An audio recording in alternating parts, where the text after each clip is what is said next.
In today's video, I'm going to teach you how to add a pricing table in Proposify.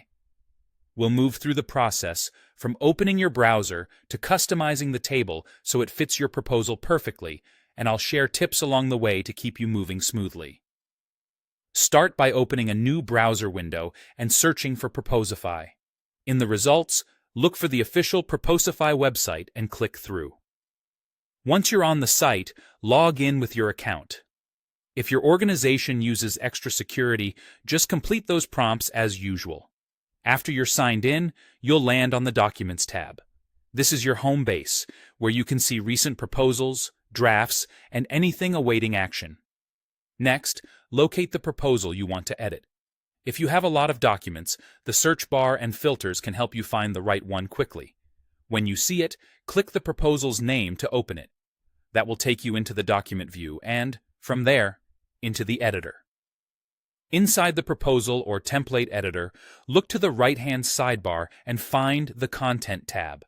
If you don't see it immediately, expand the sidebar or switch from other panels until Content is active. Within Content, scroll to the Tables section and locate the Pricing Table block. This is the specialized block designed to calculate totals and give clients a clear breakdown of costs.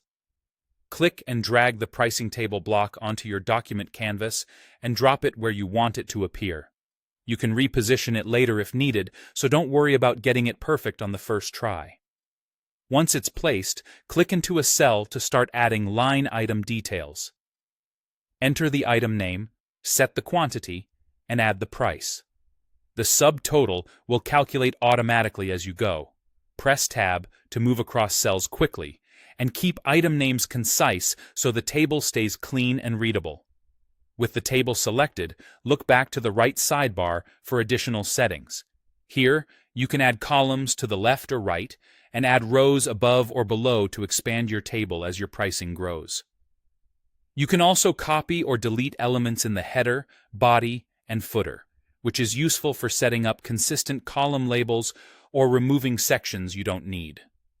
Keep the header clear and the body organized so your client can scan totals at a glance. That's it. You've added and configured a pricing table in Proposify, ready to present clear, professional pricing in your proposal.